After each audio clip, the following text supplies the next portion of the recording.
David को वहां इसलिए भेजा था ताकि वो उस आइलैंड के बदलते मौसम का ऑब्जर्वेशन कर सके। डेविड को लगभग 1 साल तक वहां रुकना था मौसम का डेटा कलेक्ट करने के लिए। पूरा साल मौसम का डेटा कलेक्ट करने के बाद फिर उसे वापस लौट आना था। डेविड को साल भर का खाना और जरूरत का सारा सामान दे दिया गया था। कई दिन के सफर के बाद आखिरकार वो आइलैंड तक पहुंच गए। वो लोग बोट की मदद से उस आइलैंड पर उतरे। ये आइलैंड पूरी तरह से वीरान था, जहां एक परिंदा भी दिखाई नहीं दे रहा था। उस आइलैंड पर एक लाइट हाउस और एक छोटा सा घर था जहां डेविड को रहना था, क्योंकि इससे पहले भी एक रॉबर्ट नाम का वेदर ऑफिसर यहां रहता था, लेकिन अब उसकी ड्यूटी का वक्त खत्म हो चुका था। उसने 1 साल तक अकेले उस आइलैंड पर रहकर मौसम का डेटा कलेक्ट किया। अब उसकी जगह डेविड यहाँ पूरा साल मौसम का डेटा कलेक्ट करने के लिए रहेगा और वो पुराना ऑफिसर रॉबर्ट शिप के साथ वापस चला जाएगा। लेकिन जब पूरी टीम ने घर को विजिट किया तो वो हैरान रह गए, क्योंकि वहाँ किसी भी इंसान का नामो निशान नहीं था। कमरे के अंदर पुराने ऑफिसर का सारा सामान यहाँ वहाँ बिखरा पड़ा था। जिसके बाद कैप्टन और डेविड ने सोचा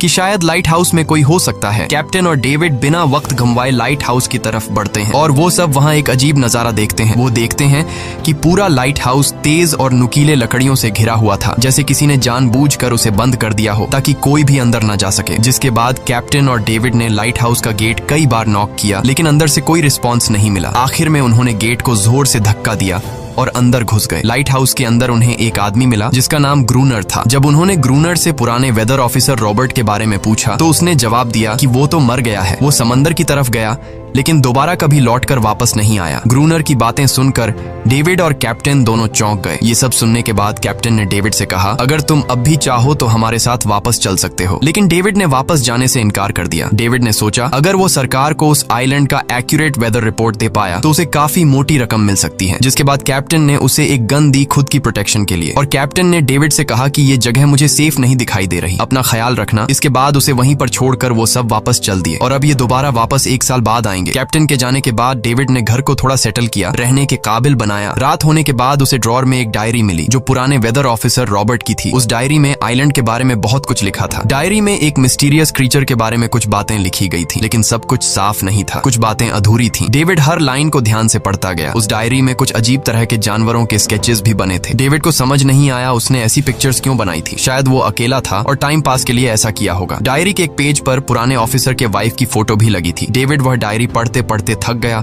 और धीरे धीरे उसकी आंख लग गई। अगली सुबह डेविड ने मौसम का डेटा कलेक्ट करना शुरू कर दिया, लेकिन समंदर के पास पहुंचते ही उसके कदम रुक गए। उसने देखा कि चट्टानों के बीच कुछ पत्थर अजीब तरीके से सजाए गए हैं और उनके बीच शेल्स रखे थे अजीब से पैटर्न में। डेविड ने सोचा शायद ये सब ग्रूनर ने किया है। वो ये सोचकर दोबारा अपने काम में लग गया। काम के दौरान जब उसने दूरबीन से लाइट हाउस की तरफ देखा तो